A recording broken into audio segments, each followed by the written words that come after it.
Hey, everybody. Welcome to What Drives Us, episode 487 for Wednesday, February 22nd, 2023. My name is Russell Frost, and I have the good fortune to be your host this week with this amazing panel. Let me introduce them, and we can get this show on the road. My friend in Northern California, who is under much more severe snow warnings than I am, in San Diego, Georgia McKenzie. What? Something No, happened? no snow in the Metro Sacramento area? I'm not in the Metro Sacramento area. I'm a touch southern compared to Sacramento, but yeah, Oh. I'm not up there. But I have seen my friends in LA talk about LA snow. And friends in Humboldt also snow. I mean, I ain't gonna lie, it is icy nips cold out there right now, and the sun hasn't even fully gone down. I am my wallet is dreading the upcoming heating Oh, bill. no. That's right. We're heating the new home. We are heating the new. Even in the old home, it would have been wow, that's painful, but in the new home, it takes on a little bit more. What? Wow! And you didn't even take me to dinner. Damn. And they're not going to send you flowers after you pay the bill either. Not even a little. Bastards. Story of my dating life. Okay. Well, I'm sorry. Go ahead, Georgia. Never mind. We've already discussed my dating life on Twitter this week, so I thought maybe you had some confessions to make. I have not dated you. That is my confession. That is. I don't envy you guys. I have not dated you either, Kacey. Got a few days off of the market. I don't think we've ever even been in the same county simultaneously. So this is a rule. Well, it's a rule. We don't talk about that. That legal. I thought you signed an NDA. I thought that you guys did a Comic-Con style something or other. Briefly, we did briefly. So you were in the same county briefly. Yeah, I was in San Diego for Comic-Con, and we did not get to meet up though. But I had to leave the county because she was here. See? I was up in Riverside going, geez, thanks, Georgia. I love spending Comic-Con away. But... Yes, you do. Okay, well, a friend of mine not affected by this incredible western storm. He is in the Mid-Atlantic region. He is Kacey Green. We had unseasonably warm weather at 72 degrees outside and 90 in this room. I got down to 82 after the fans and stuff were taken care of. Nice. A lot of solar load, and it was fun. Yeah. Hi to JT24 and June in the chat room. And last and certainly not least, and who? I was also saying hello to the chat. Oh, hi. I thought maybe I missed something. I'm like, wait. And last and certainly not least, he is the host of the Tesla Life, Mr. Mark Coughlin. And suffering through a winter storm that's in effect up here in southern Ontario, where we're getting freezing rain now and will be until 4 a.m. this morning. So that's going to be a pleasant mix for the commuters in southern Ontario. Starting at about 5 a.m., it's going to be a lot of fun on the roads. Oh, man. So be careful out there, everyone, if you're affected by this storm. Thank goodness for preconditioning. You got the studded snow tires, right? Mm-hmm. Not allowed in Ontario. Not allowed in Ontario, and for good reason, but nonetheless, you wish you had them, don't you? You wish you had them. Well, they're available in northern Ontario. They're not available in southern Ontario because there's too many people living down here. It'll wreck the roads. Yeah, and that's not unreasonable. Well, we have a bunch of news to do, and I'm going to sneak in a story that I didn't even put on the schedule, only because I know, right? I wasn't even supposed to be first up tonight, and here I am, changing the order to suit myself. As everyone is probably bored of hearing, I'm a big motorcycle fan, and back in the day, there was a line of motorcycles that Harley Davidson had shepherded, which even that fact didn't put me away from them because they were designed and made by a gentleman named Eric Buell, who is one of the geniuses of motorcycle. He is coming out with the Fuel, and that is Fuell. Yes, like his last name, except with an F. The Fuel Flow electric commuter bike. This is a $12,000 motorcycle. It's got 150 miles of range. It's got a 90 mile an hour top speed. It looks pretty cool, and it's 11 grand, which is half the price of the offerings from longtime electric motorcycle company Zero. I'm a big Buell fan. He does really cool stuff. I'm going to keep talking about this as it gets closer. I almost put a deposit on one. Do you have a photo? Do you have a photo of one? I do, Mark. Thank you for asking. It's going to take me a second, though. The name sounds familiar. Eric Buell? Yeah. Well, not the first name, but the last name sounds familiar. Yeah. Well, and motorcycles. Yeah, he's definitely semi-legend. I don't know, probably very legendary. I shouldn't say semi-legendary, but he's certainly been important in that. So let's see, screen. Dun, dun, dun. And this is coming from a non-motorcycle enthusiast that I recognize the name. So tells you things too. So there's the Fuel Flow electric commuter starting at 11,900 to 12 grand basically, which is expensive, but it's not the end of the world. If you are a fan of the original Buell line of motorcycles, you're going to notice that they are styled extremely similarly to his gas bikes. A lot of really cool things about this. The price, the weight is good. He usually doesn't design. I mean, he's got lots of hardcore racing experience too, but usually the mainstay of his line is just a good riding motorcycle, and that's obviously something I've been whining endlessly about. Is that a pinstripe or a light pipe? I'm sorry? On the bottom, is that a pinstripe or a light pipe? I don't know. I don't know. I like it in a different color. Yeah, it maybe it glows in the dark. Maybe it's a light. Yeah, looks like it could glow. Yeah, it might. It might indeed. It's fun. And look, and there's the bicycles that they make as well. But anyway, I'm excited. I'm hopeful, and maybe I can resist for another week putting a deposit down on it. I think you can resist. I don't know. Probably wouldn't be good to come home with an electric motorcycle. There might be some tension in my house. When I say might, I mean guaranteed, absolute certainty. There would be dissension and confrontation in my house. Okay. Well, let me. At least you know the consequences. I sold the Prius and got a bike. Yeah, I already know the price that I'm going to pay for that bike, and the least of it is the $12,000 purchase price. Right. Let's go to Georgia for our first story, our first official story, which is about Michigan and more. It's about Ford, and it's about time, and it's about timing, and it's about not electing.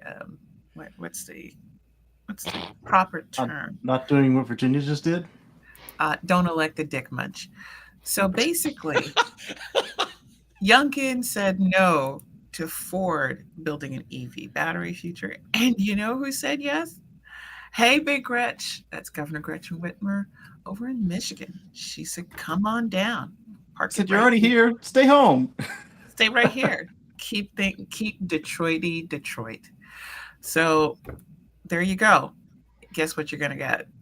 You are getting one of the best batteries made in the USA by Ford.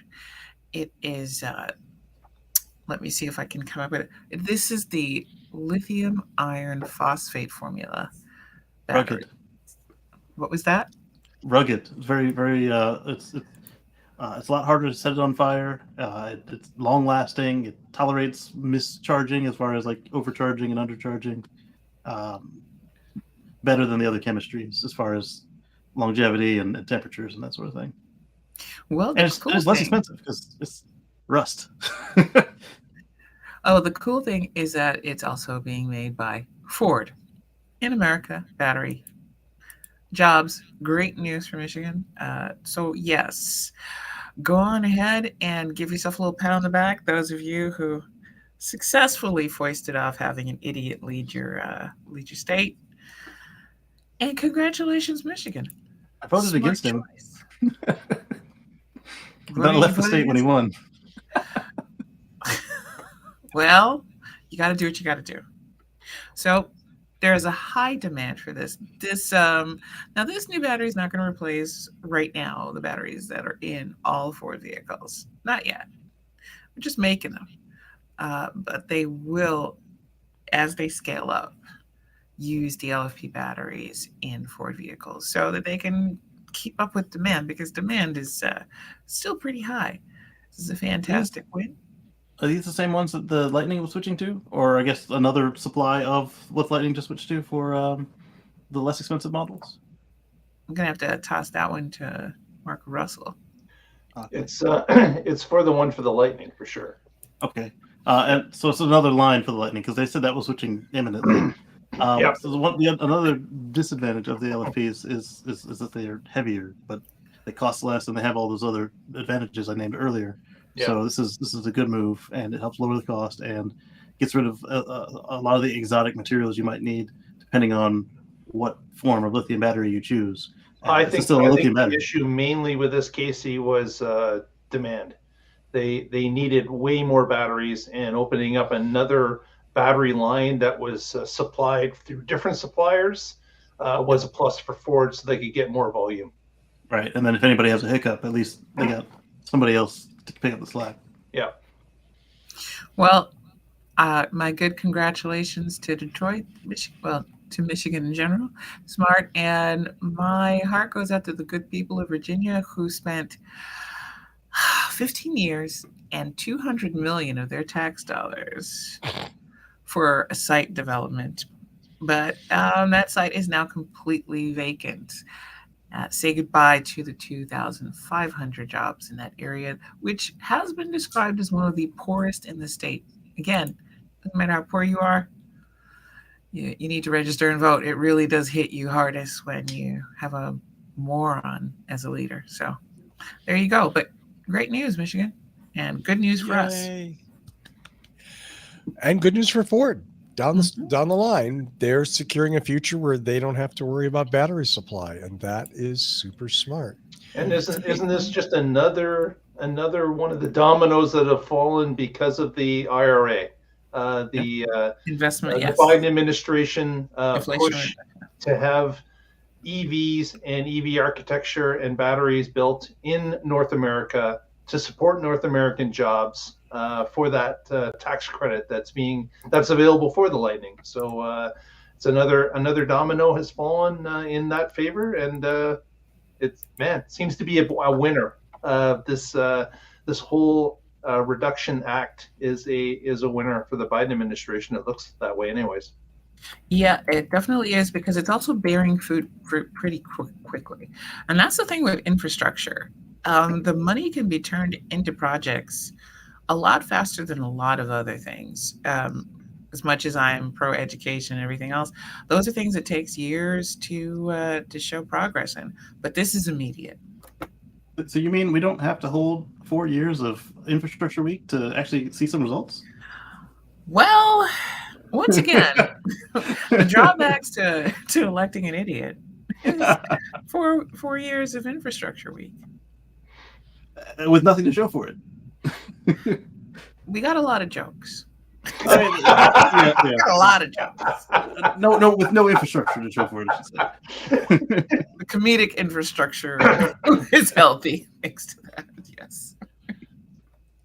There you go. Well, speaking of healthy, I did recoil a little bit when Biden first mentioned infrastructure. I was like, oh, here we go again. But I was like, hopefully this guy is not a complete idiot, so we get something out of it. And like you said, it's pretty quick to turn it around. Like we've been seeing stuff come out of this, so I like it. It's a very good thing for everybody involved. Hopefully, we'll take it. Speaking of healthy alternatives, I think Kacey No, excuse me. Mark? Pardon me. It's Mark. Mark has a story about a healthy alternative that turns my stomach. Pardon me for popping off on the purveyor here, We're but not really talking about They don't have much on the menu for me. restaurant here. That's not the news. But Subway Restaurants has announced that they are going to start to install chargers at selected restaurants throughout the United States. Now, this announcement I found kind of interesting is that here we've got a fairly large chain that's out there, a franchise chain, that is realizing that EVs can be their customers. That you have got an option to bring in more clientele by offering an amenity that nobody else is offering. So just like other retailers, such as Buc-ee's, one of Russell's favorites, you've got the ability now to put a charging station in at a retail facility and draw clientele to charge. And while they're charging for that 20 to 30 minutes, why not come in and buy a sandwich? Why not come into the convenience store and buy a drink? All these things are linked, and you've got a captive audience that stays for a longer period of time than your normal petroleum fueled customer. So this is something of interest. Now, I've got a photo here that I can share. Let's see if we can do that. Sharing. it's not a picture of a $5 footlong, is it? Because No, it's not. It's not going to turn your stomach. We're good. Okay. We're good. This is I need the to rendering get that going, that Subway did provide. They're calling this the EV charging Oasis. And to be clear, they haven't really come to us with a lot of details. We don't know how many there will be. We don't know how many chargers there will be at each. We don't know how much they're going to charge for this. Those are all things that are up in the air, but at least the message is good. They are planning on doing this. They're going to start actually with even restaurants that are a smaller format. They're going to be installing chargers in the parking lot, one or two here or there. But this charging Oasis is their, I guess this is their diamond plan, where they would bring you the ability to charge at in this case an 8-charger site that would have a kids playground, and of course there's no picture of the Subway in the background where you buy your footlong sandwich, but I'm sure it would be just off to the right or left of this photo. A little disappointed they took the time to make a render, but didn't make them solar panels. Well, but it was nice to have an awning. Let's give them the ability at least to start. So it'll be good to see if they can actually do this. But I think this is more of the message here is that EVs are completely over the hump. They're now becoming commonplace, and being able to draw people in by putting chargers in is starting to leak out to others that were traditionally not a part of the EV charging architecture. This is something that will allow others to participate, and glad to see that Subway has realized that they have the space and the ability to bring in more clients, and putting in a few extra chargers at a number of selected sites could be beneficial to them and to the EV charging public. So congratulations to Subway. We will, of course, wait to see what the actual execution is, but the message up front is promising. It's looking at Subway's locations, it seems problematic. Most Subways are in strip centers. They're not a lot of. I don't know of any standalone Subways in California. There's probably a few. They make them? Yeah, they do. They make them. Interesting. They're not common. They're not common. Again, maybe the idea isn't to focus on California, which is absolutely fine. California gets the lion's share of that stuff anyway. But I want any program like this to be successful. You know, remember when Best Buy put chargers in all their stores, 8 years ago, 10 years ago, and they ended up taking them out? Was it? No, and I thought it was Best Buy too. No, Costco was the one that was it had Costco? the Apple chargers. Yeah, and then they went out because it was like nobody was using them. Well, you were way ahead of the curve, which is, congratulations. But as a business move, it doesn't help you to be too far ahead of the curve. So,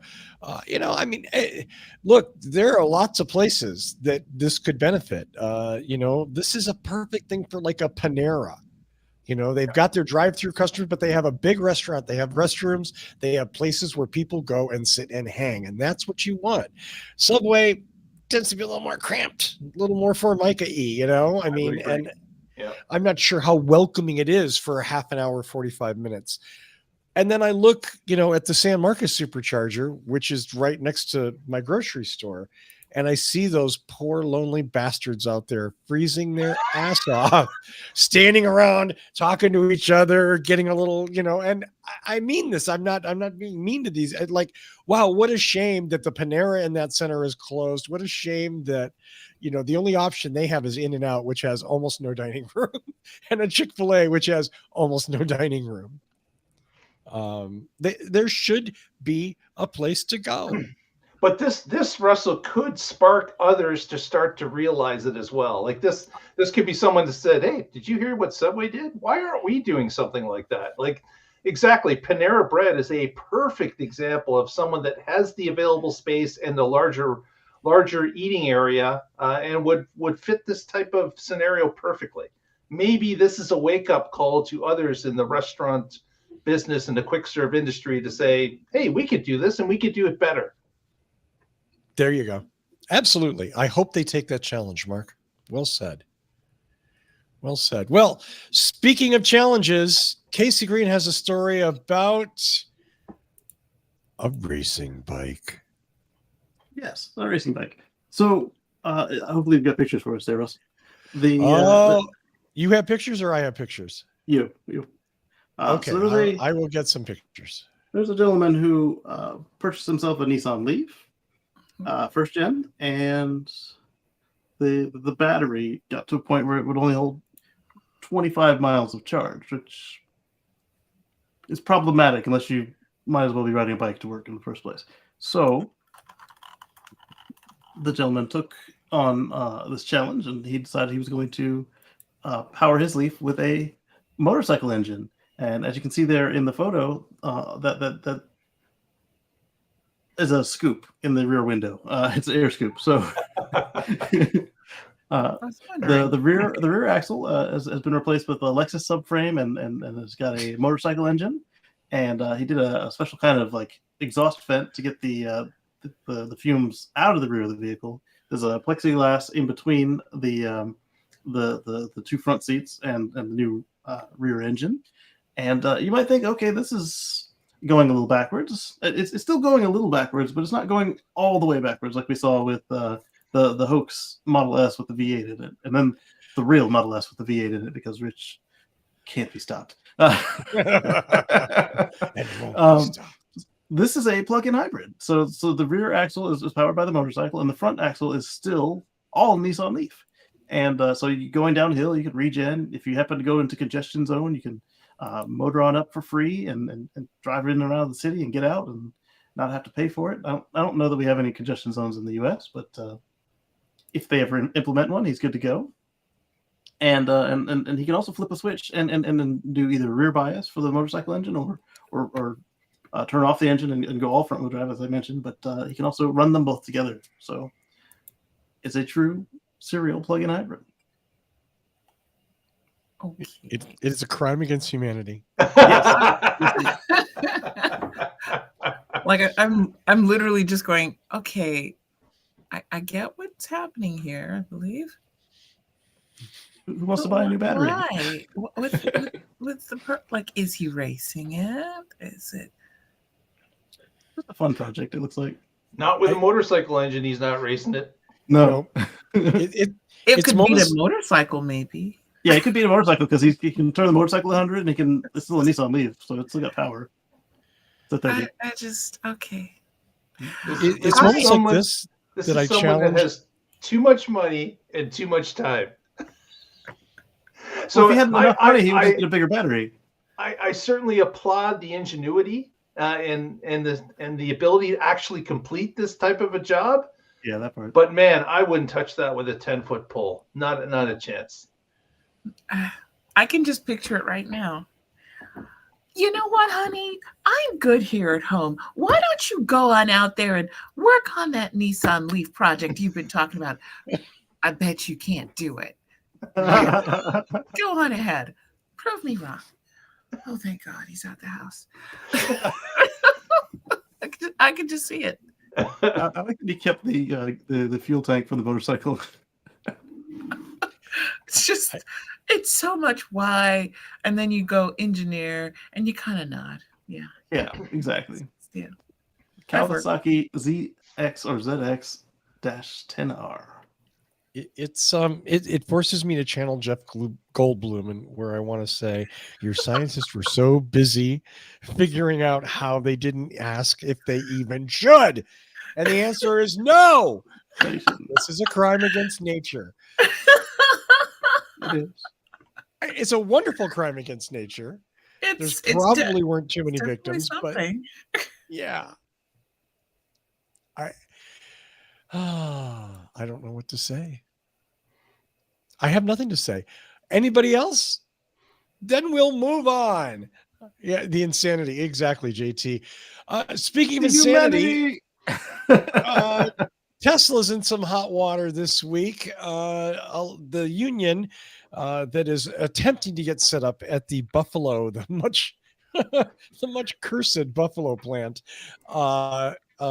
Suddenly Tesla fired a whole bunch of people that coincidentally were working towards organizing the union. Tesla, of course, says that it wasn't a big deal. They just routinely fire people. Well, they do that all the time. Which actually has some truth, although what a coinky dink that these people were the ones and that it happened to be in Buffalo, not really the hotbed of Tesla activity. But nonetheless, this is something that the federal government's going to sort out. And one more exciting thing to help Elon pump up his stock.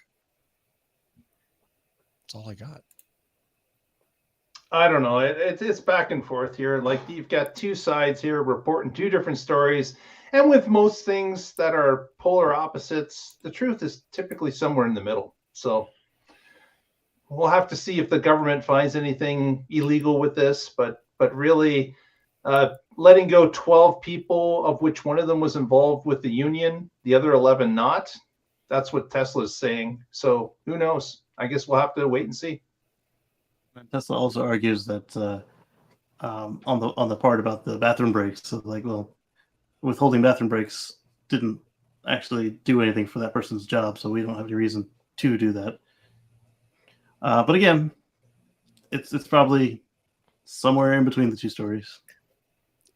Or in this case, perhaps Tesla's going to live up to its fairly well-earned reputation of not being a great company to work for.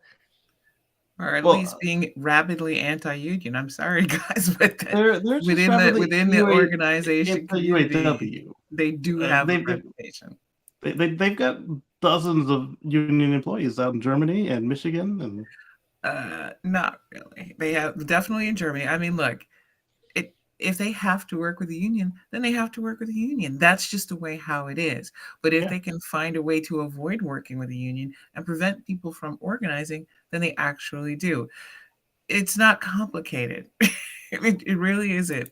They can be both have a union employees, and if you go to Europe, you're damned right you're going to be working with union people because they have a lot more power than they do here in America. But here in America, as unions got more diverse, people said, being organized labor wasn't for them. They could do better by themselves. And unions lost power. And especially the Janus decision, which cost them a lot of money and meant that they had to extend resources. And they couldn't say that, well, if this is a union shop, you have to join the union, be a dues-paying member. Unions have lost a lot of power in America. But right now they're having a bit of a renaissance where young people are going, oh, you gave up this so we could be freely negotiating as individuals all the time. I mean, that's just the landscape that it is. And the This is like trying to, and no insult to either Tesla workers or Starbucks workers, but they're not the first cool workplace that might have some unions that they work with for some sites, but overall are anti-union. They actually there are legislators who literally are out here taking labor money and talking about labor and talking about being pro-labor, and yet when their staffers want to join unions, they're trying to union bust on the sly. Their own people. Yes. Yeah. So Yeah. it's not unusual. I'll say the easiest way for him to get around this crap is he keeps saying it's just the UAW he's opposed, and he said he'd help them start their own union. So actually put your money where your mouth is. Help them start Tesla whatever union, and then prove it. That would be the easiest way for him out of this. I'm going to fully disclose I'm a UAW member. I'm repped by UAW because now that I know that union's involved in this, although it wouldn't matter, but I do always want to disclose. But that is akin to saying I don't understand why, the chickens don't have Colonel Sanders set up the Chicken Saving Society of America. And they should have a company founded union. That is like you said. Because the company and this is like saying going to HR resolves company problems. HR is not for the employees. HR is there to protect the company. A union must have a separate. It must be completely separate from the company. You cannot have a company founded union. My point was for him to prove it is if he's saying it's only anti-UAW. Open the doors and see who shows up, and then work with them rather than, say, all right, not them. Who else wants to come in? Okay, I mean, if there's a way to do that, speaking of disclosure, you can do them. Yeah. I mean, they can organize with anybody they want. They can work with SEIU. They can do IATSE. They can do Teamster. I mean, whoever it is they want to. Well, he also said there'd be a roller coaster from the parking lot to the factory floor. So,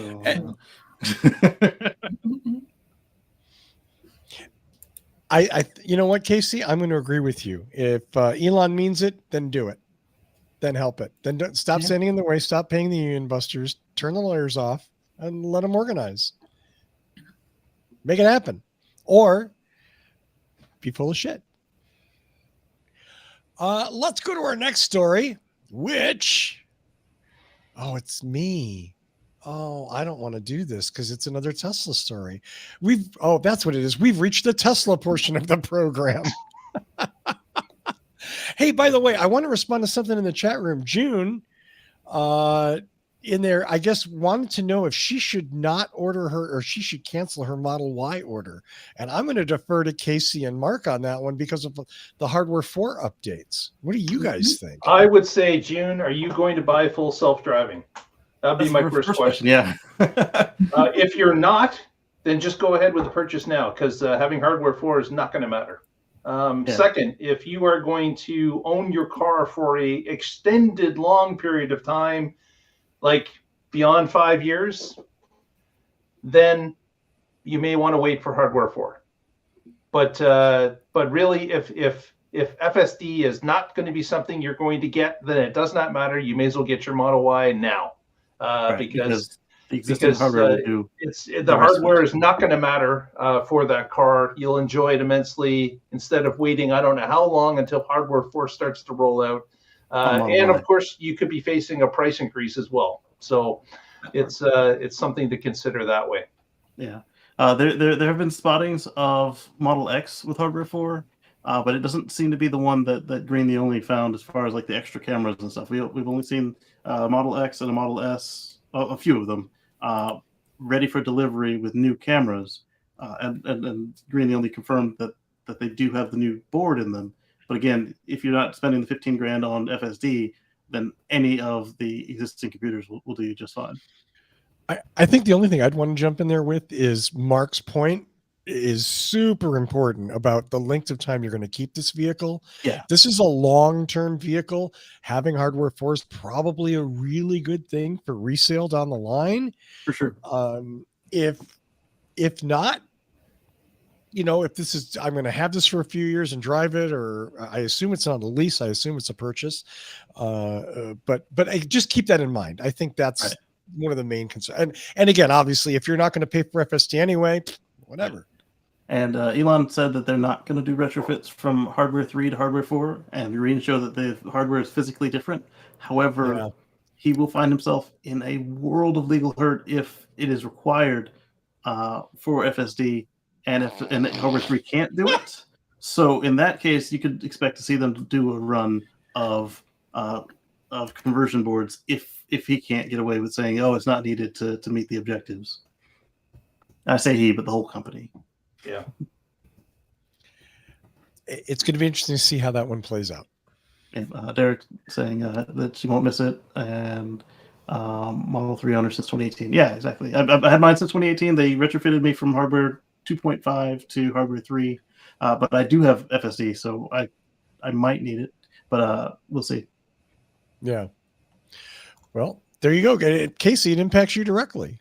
Yeah. You're an FSD customer, and you can't get upgraded to hardware 4 unless Rich or somebody comes up with some sort of weird conversion dock. I don't know what. Right? Like but a it seemed voltage like booster and it seemed like it was significantly different. Yeah. Yeah. And Like they made sure it nitrous didn't even fit in the bottle. hole. So it doesn't fit in the hole. The pipes don't fit. Mine doesn't even have pipes. And then the nuts that hold it to the frame, they don't go in the same place. So Yeah, different. I thought they if were all water. They were all glycol cooled.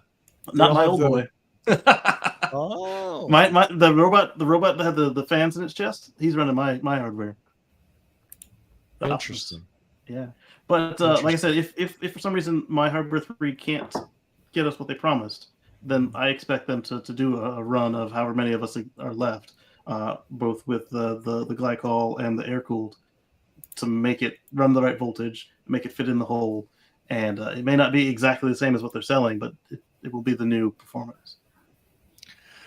Well, just to round out the Tesla portion of the program today, Mark, I'm sorry, I don't mean to encroach on your territory, sir. Go right ahead. But last and certainly not least, Laura Kolodny at CNBC reported earlier something that everybody probably already knows, that over 300,000 Teslas were recalled for FSD beta software. NHTSA has made the determination that FSD as it exists right now is not safe, and they are requiring some updates. Now, this will probably be an over-the-air update that Tesla will issue and say, voila, it is all perfect now. Definitely. Will it be perfect? Will it satisfy NHTSA? That's going to happen down the line. I don't think that's so funded to say, number one, nobody's said exactly what it is they want addressed.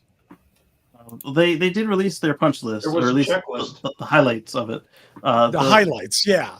The biggest problems are the way the car behaves at a stoplight. Well, not stoplight, a stop sign with nobody else at the stop sign. As you may recall earlier, the cars were doing rolling stops. If there was nobody there, they would look around because they can see 360 and then keep going. And so when they corrected that, they made the car agree with the absolute definition of a stop. It gets to 0 miles per hour and keeps on going. Whereas when anybody else says they want you to stop at a stop sign, they expect you to stop for a beat, or Mark said in Canada, it needs to be 2 beats, and then to keep on going. The largest issue that I've run into that NHTSA really complained about is that when it's in the new mode, the new FSD versus autopilot or navigate on autopilot, when it comes across a lowered speed limit, it just coasts. It cuts the regen, it cuts the acceleration, and depending on the terrain, you could be extra legal speed for over a mile. Like, say if it goes from 50 to 25, you're reckless at that point. and so NHTSA really wanted that one fixed, and several of us owners have complained about this. Like, hey, this is not cool. Because what I ended up doing was turning off the autopilot so it goes into regen, just because I've released all the controls. And then when it gets close to the speed, I turn it back on and it picks up. Another issue they had complaints with were how it behaves at intersections. They felt it was too cavalier. It didn't have enough due caution. I Depending think on the word where you are. used was unsafe, not cavalier, but it's a bit. Yeah, I'm being so pedantic. it didn't exercise due caution all the time at intersections. And then the other one that really ground the gears was that the way it behaved at yellow lights. It would do kind of human-like. If it was going lower than your set speed and it thought it could make the light, it would accelerate back up to the set speed and go through the light. Or if it thought it could make the light, it would just keep on going. And they wanted to stop at the yellows. One thing that I think is Tesla's a different animal. Like always has been when it comes to recalls, as they call recalls, or in this case, an over-the-air update.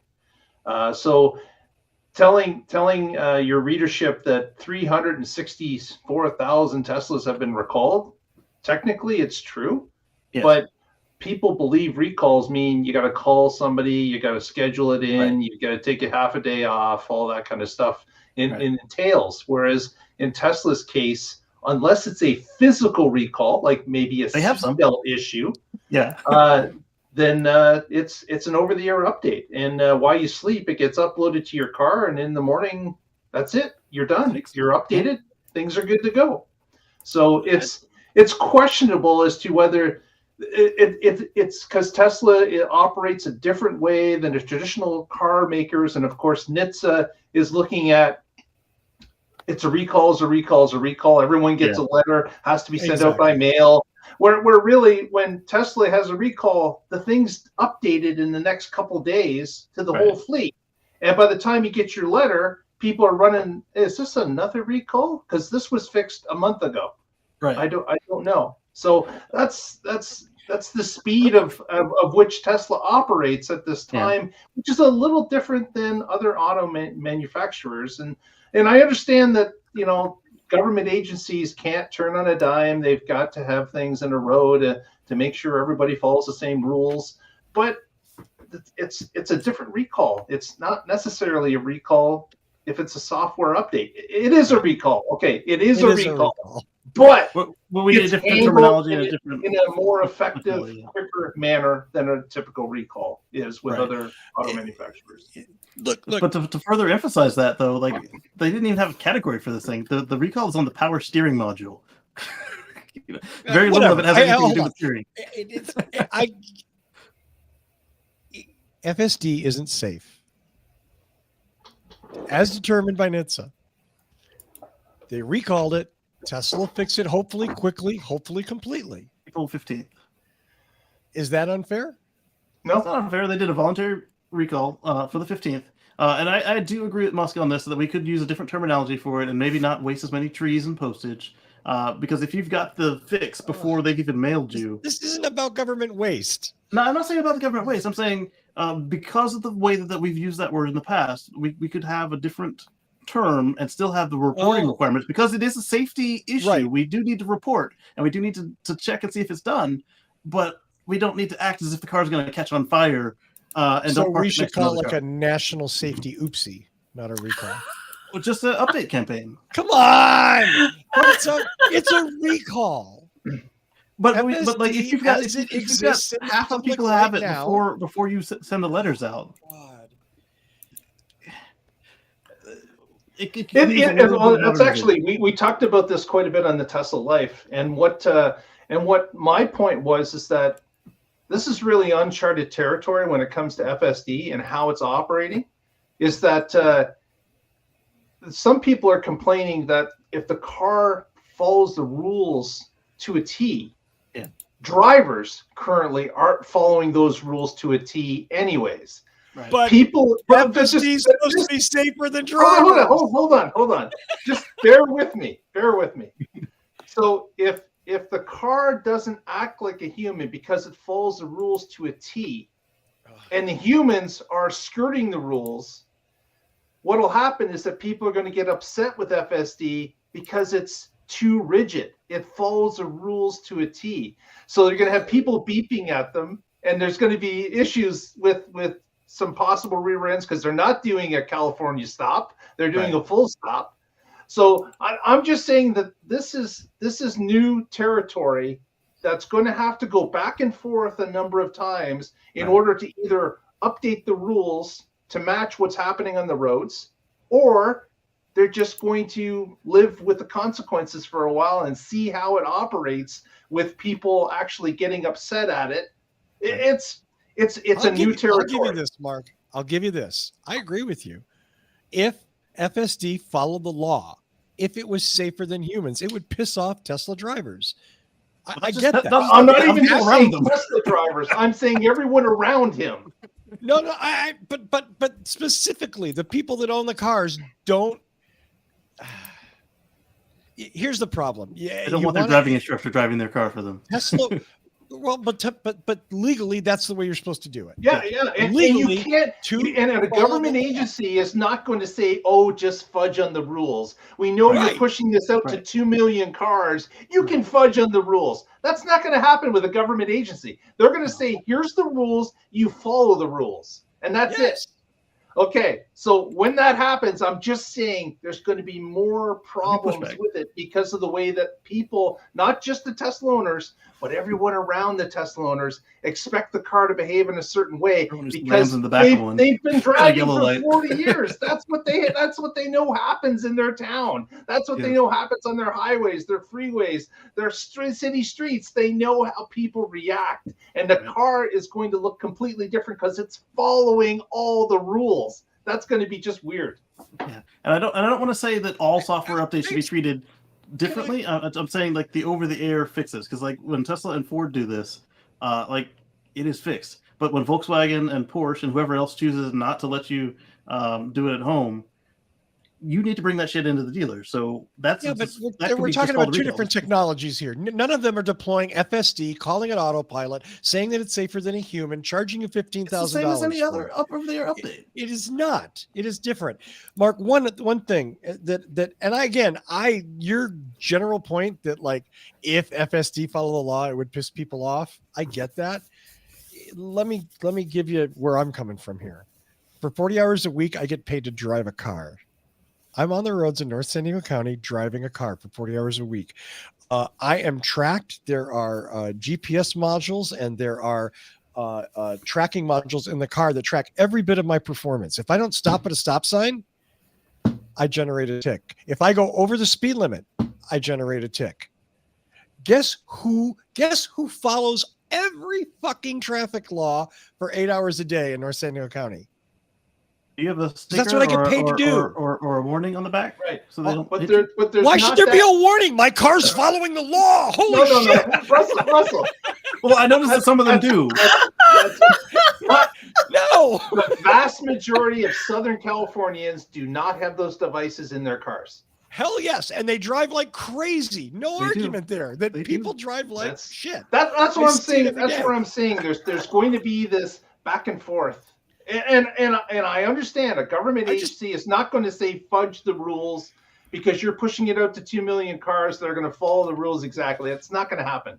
But I'm just saying we're in an interesting predicament over time is that we're going to have all these cars following the rules, and you'll probably be able to say that guy's running FSD because it's behaving weirdly. It's not doing a California rolling stop. It's stopping and catching a beat and then moving on.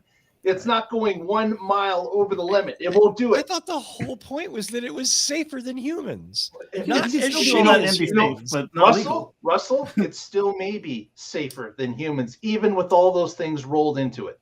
Yeah, but back to what I was saying though, the if you've got a safety recall that your car may lose power going up a hill, or the parameters are set wrong, so the car may catch fire. Those are still safety recalls, just like this, but. If you don't have to take it into the dealership and you just go to sleep and wake up and it's ready to go again, that should still be the same new thing as this. Versus with the Volkswagen and the Porsche, where you had to bring it in, or the Bolt with the pretensioner, where if it thinks that you might get into a crash and it blows the seatbelt, all of a sudden your carpet's on fire. But you still have to bring it in for that. They can't just reprogram that. So those are recalls. And then this other thing, we need to come up with a solution for what to do with it. And whether it's called a recall or autopilot, it doesn't matter. It's something that has to be handled because of government regulation. It's Yeah. something that they have to abide by in order to sell cars in the United States. That's just the way it's going to be. I'm just saying it's going to be real interesting as they start to phase this in. And we've got a bunch of people that are driving autonomously, and we got a bunch of people that are driving like humans, and how that interaction is going to actually happen on the roads. I don't know how it's going to turn out. I'm just telling you, there's going to be a difference, and it'll be interesting to see what that difference is. Georgia. I'm just cracking up at this whole argument. All right. 6:52, man. Let's move it right along. To the next There we guy. go. Thank you, Georgia. I can always count on you. Dun, dun, dun, dun, dun. Where am I going? Casey Green has some bad news for Ford. Okay, I thought you were going to have me talk about the raccoon eyes, but that works too. About the what? The raccoon No, eyes. that's later. Okay, so and on a good note, right? So Ford has. I'm sorry, I'm not. This is the laughing is for previous what we were doing. Ford has announced that they're going to do major job cuts in Europe, and their excuse is electrification. My whole thing is, why not teach these people how to make electric motors? They still need shell casings cast. They still need electronics run, like copper wires and stuff. So you can teach anybody who's not ready for retirement to do the new thing. But you know how it is with the stock market. You announce you're firing 5,000 people, and your stock goes up like $5-6. So that's where we are. There you go. Well, and Ford shareholders will take it or not and move on. Yep. Well, hopefully they'll bounce back and rehire those people. The fact that they're doing this also plays against my theory of that Ford Blue is going to be where they sink all their dead assets and then cut them loose. It doesn't mean that that's not what's going to happen, but at the moment, maybe they're not ready to cut it loose, so they can't hold the losses for that long. Maybe they can't do that in Europe. Or they can't do that in Europe. The EU is a different place. It sure Different is. rules. It's a very different place. Well, speaking of a very different place, Georgia has a story about a very different place. Arguably, almost America. Almost America. Almost. It's like, there we go. Because my computer just freezes up. Hey, Oh, I'm sorry. You're going to tell us about it's my fault. My computer is basically going, what the hell, lady? I was just your travel laptop, not your main machine. Setting up the office. Hey, Texas, how you doing? Are you feeling okay? Because this law makes me think you're not feeling okay. A Texas law. Senate Bill 13 from 2021. This law makes oil divestment illegal. And this week, Texas Comptroller Glenn Hagar sent a bunch of letters out to some financial firms because they are trying to uphold this state law that prohibits divesting from fossil fuel companies. So you need to prove. Small government? This is so fucking Where's the small government you were telling me about? This is incredibly damn stupid. I'm sorry. It's so stupid that even laughing about it is just like, oh my God, please. Makes my Is head there hurt. a pot gummy anywhere nearby? Have they been speaking to West Virginia or Wyoming? Have they been speaking I'm to pretty Wyoming? sure, Texas might have been the leader in stupid because Texas is a leader and we need to recognize that. All right. They just sent, So you can't boycott fossil fuel companies financially. So if you set up in your government mandated educational center called a school, you have a sustainability group and you decide that you want to push your school to divest from any fossil fuel company investments financially, or you want to lobby the teachers union to not put any holdings in there, that's probably illegal. So they just sent 19 for investment firms some letters demanding to determine whether they're violating the state law, and they plan to spend 100 more letters to determine who is passing on investing in big oil. Because if there's one thing that we want to protect, it's big oil. And if you do business in Texas, you The dirty hell rat, are you thinking? you, Oh, sorry. you don't get any tech there, any help with that breaking ground on the factory. None of that for you, my son. No special tax breaks. It will prohibit Texas agencies from investing funds in financial companies that boycott energy companies. Even more ironic would be This is so stupid. say the Austin Tesla group does form a union, and in their retirement plan they don't want to fund the people who are trying to put them back out of business. Now they get punished for it. Yeah. So if you fail to respond in 60 days with answers on whether or not you have ever said a bad word about investing in big oil, you could lose your contract. So let's say that Georgia McKinsey Inc. was providing some sort of services to a Texas state agency. Something I've done before, actually, providing media services where I'm running your TV equipment so you can have your broadcast meetings and whatnot. Well, sorry, Georgia, you're not investing in big oil. You have a statement saying that you are working to be sustainable, and if I sold shares, Texas pension funds might even delete shares from their holdings. Yeah, I mean, I got nothing. I don't even know. Welcome what to say. Texas. Yeah, welcome to welcome Texas. to Wyoming, and Florida. Texas.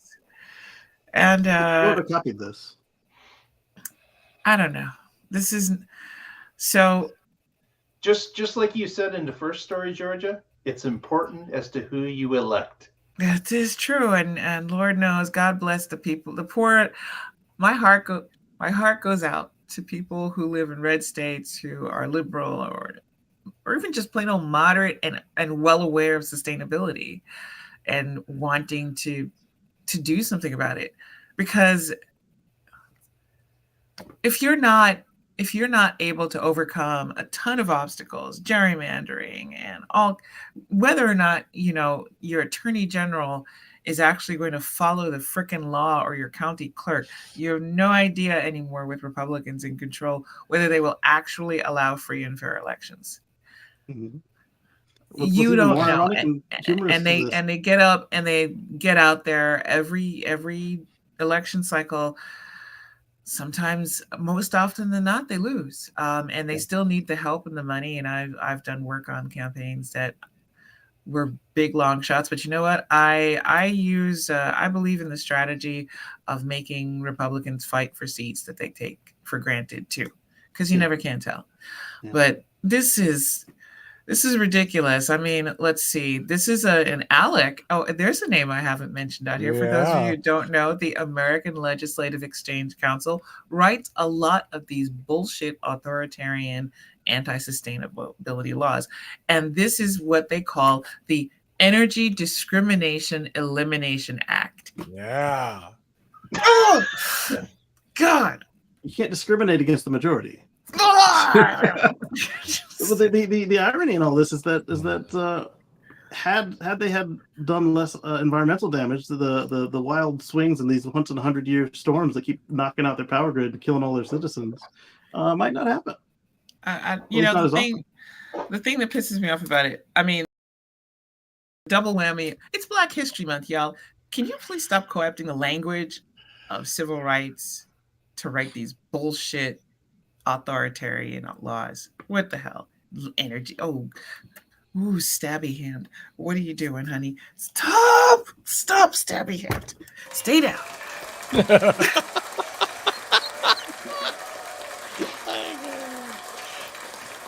I'm sorry. Was I supposed to say something? No.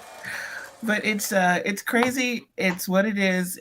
And think about it. This law has been in the books since 2021. And when you elect an attorney general to follow the law, they do pick and choose how they interpret it and what they want to do. And yeah, they can do this. And they can do this. Somebody somebody was saying that the federal government needs to step in on another subject, and because I can't help trying to educate people, and I am a moron for that, and I own that part of my heritage, the moron side of me. I attempted to teach them by saying, hey, the federal government doesn't just step in over your state government. Now, if you want to go, if you have standing and you can show how it harms you and what they're doing, yes, go on ahead and petition. You can reach out to the people, but it's not yell at the president via Twitter. That actually, all that does is exercise your fingers and makes you showboat really nicely for Twitter, but it does not do anything to get your cause advanced. And they got mad at me, which is, again, this is my fault, really. I thought you might want to learn something. My mistake. But until somebody challenges it and it's shown to be in some way, shape, or form illegal, in violation of federal law, or et cetera, and even then it'll depend on who is elected in those areas, who's in charge of installing people to run things that aren't elected seats. So, hey, elections matter, and pay attention to what's happening locally, guys, because I see Mr. N. Bruce Nelson in the chat mentioned that they will try to make EVs illegal. And what we've covered, I think, a story almost every show this year with some kind of weird attempt to make either a portion of EV component manufacturing illegal, or or some form. Now we have various forms of electrification declared illegal, people interfering with factory creation. I mean, usually jobs are the bread and butter of a politico's career, and yet they're eschewing jobs to do something that actually harms their community. So pay attention, guys. Elections are actually every year. And they matter, all of them. And they have consequences. Thank you, Georgia. Let's go to Kacey for a story that I skipped over unfairly. My apologies, Kacey. But it does let us end the show on a good good note. news from Rivian. Yeah, so some guy on Twitter was showing Rivian or RJ Sarant that he'd bought a Ring dash cam, which is probably the most controversial company to buy a surveillance product from, but they did, because it fit their use case, and so he did tell that to the company on Twitter. I bought this, and he said, I wish that the car had something. And the CEO of the company replied back that integrated solution is coming over-the-air update or a recall. Soon. No, Kacey, don't pee in the pool that way. Well, he could do it There's during a the recall. difference. He could do it during the recall. Either way, it's coming over the air, and your car didn't ship with it, but your car will do it because you've got cameras and storage. And I think that was pretty awesome, because my car had the same situation. I put an aftermarket dash cam in it because it didn't have the facilities, and then at some point there was like a Christmas update or something, and now it records dash cam videos for me. Yeah. So well, there you go. Yay! Good for Rivian. Nice to see. Now, hopefully, RJ has not considered the evil plan of, yes, we have a brand new built-in dash cam, and it only costs you $24.99 a month. That would be a bad move. That would be a very unsurprising move, not because of Rivian, just because. And yeah, let's hope they don't, because yay. Especially if you're using your thumb drive. If I have to supply the storage and then pay for this thing. Oh man. Exactly. Last and certainly least, really almost marginally not even a topic. Just something I caught on. MIT announced that they had fixed something that's been annoying millions of Americans, millions of humans all over this globe. And what is that? Well, my friend, the sound of that drone in your neighborhood, that noise that drone makes when it flies, there's some frequencies in there that seem to set the human brain on edge. Well, somebody at MIT came up with a way to address that, and it's called the toroidal propeller, and it looks like that. And what it does is basically shift the noise that the propeller makes. It makes a little less noise, and it shifts the frequency out of the band that makes your teeth vibrate in your jaw and pisses you off. Nice. And then you just go, oh, look, it's a pleasant drone. It's singing a song. Okay, it's probably not singing a song, but Maybe they can use these in Berlin, Mark. that's, yeah, there you go. So June quieter Festival. drones everywhere. Yay, progress. Yay. And Rivian dash cams. Yay, progress. Let's do some shout outs and go home. I hope, June, we answered all of your questions on that. If not, drop us a line or something and let us know if we can help. But I think Mark and certainly Kacey are excellent people to listen to, unless it's talking about my reporting on Tesla, and then just ignore the hell out of them because they don't know what they're talking about. Did I just poison the well? I did. Yes, It's yes, all- pissing in the yeah. well, honey. Thank you. Casey Green and Baby Green, Yeah. what's up in your world? Well, we've got a show coming up on Sunday over here at youtube.com at Kacey Green. Yeah, clap. And we'll see what kind of mood she's in and how much prep she lets me have. But I thought last week was pretty good as far as we had a little bit more prep, and it was a fun show, very lively. And we'd love to see you all there. Okay. Sundays at 1:10 Eastern p.m. There you Right. go.